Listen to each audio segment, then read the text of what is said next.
Stargirl Chapter 8. The change began around Thanksgiving. By December 1st, Stargirl Caraway had become the most popular person in school. How did it happen? Was it the cheerleading? The last football game of the season was her first as a cheerleader. The grandstand was packed, students, parents, alumni. Never had so many people come to a football game to see a cheerleader. She did all the regular cheers and routines, and more. In fact, she never stopped cheering. While the other girls were taking breaks, she went on jumping and yelling. She roamed. Areas that had always been ignored, the far ends of the grandstand, the spectators behind the goalposts, the snack bar parents, found themselves with their own arm-pumping cheerleader. She ran straight across the 50-yard line and joined the other team's cheerleaders. We laughed as they stood there with their mouths open. She cheered in front of the players' bench and was shooed away by a coach. At halftime, she played her ukulele with the band. In the second half, she got acrobatic. She did cartwheels and backflips. At one point, the game was stopped and 3 zebra-shirted officials ran toward one end zone. She had shinnied up a goalpost, tightrope walked out to the middle of the crossbar, and was now standing there with her arms raised in a touchdown sign. She was commanded down to a standing ovation and flashing cameras. As we filed out afterward, no one mentioned how boring the game itself had been. No one cared that the Electrons had lost again. In his column next day, the sports editor of the Micah Times referred to her as the best athlete on the field. We couldn't wait for basketball season. Was it a Hillary Kimball backlash?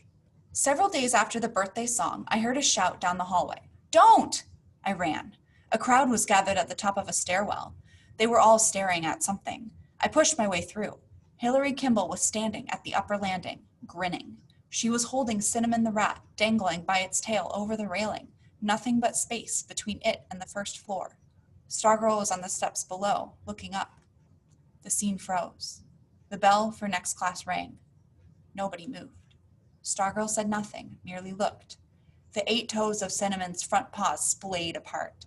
Its tiny, unblinking eyes were bulging, black as clothes. Again, a voice rang out, "Don't, Hillary!" Suddenly, Hillary dropped it. Someone screamed, but the rat fell only to the floor at Hillary's feet. She sent Stargirl a final sneer and left. Was it Dory Dilson? Dory Dilson was a brown-haired 9th grader who wrote poems in a loose-leaf notebook half as big as herself, and whose name nobody knew until the day she sat down at Stargirl's table for lunch. Next day, the table was full. No longer did Stargirl eat lunch, or walk the hallways, or do anything else at school alone. Was it us? Did we change? Why didn't Hillary Kimball drop the rat to its death? Did she see something in our eyes? Whatever the reason, by the time we returned from Thanksgiving break, it was clear that the change had occurred. Suddenly, Stargirl was not dangerous, and we rushed to embrace her.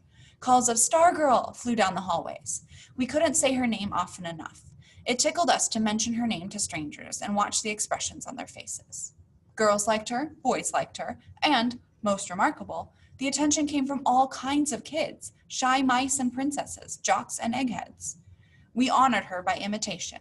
A chorus of ukuleles strummed in the lunchroom. Flowers appeared on classroom desks. One day it rained and a dozen girls ran outside to dance. The pet shop at the Micah Mall ran out of rats. The best chance for us to express our admiration came in the first week of December. Until we gathered in the auditorium for the annual oratorical contest. Sponsored by the Arizona League of Women Voters, the event was open to any high school student who cared to show his or her stuff as a public speaker. The microphone was yours for 7 minutes. Talk about anything you like. The winner would move on to the district competition. Usually only 4 or 5 students entered the contest at MAHS. That year there were 13, including Stargirl. You didn't have to be a judge to see that she was far and away the best. She gave an animated speech, a performance really, titled "Elf Owl, Call Me by My First Name." Her gray-brown homesteader's dress was the color of her subject. I couldn't see her freckles from the audience, but I imagined them dancing on her nose as she flicked her head this way and that. When she finished, we stomped on the floor and whistled and shouted for more. While the judges went through the charade of conferring, a film was shown. It was a brief documentary about the previous year's state finals. It featured the winner, a boy from Yuma. The most riveting moments of the film came not during the contest, but during its aftermath. When the boy arrived back at Yuma High, the whole school mobbed him in the parking lot. Banners, cheerleaders, band music, confetti, streamers. Pumping his arms in the air, the returning hero rode their shoulders into school. The film ended, the lights went on, and the judges proclaimed Stargirl the winner. She would now go on to the district competition in Red Rock, they said. The state finals would be held in Phoenix in April. Again and again, we whooped and whistled. Such was the acclamation we gave her in those last weeks of the year. But we also gave something to ourselves.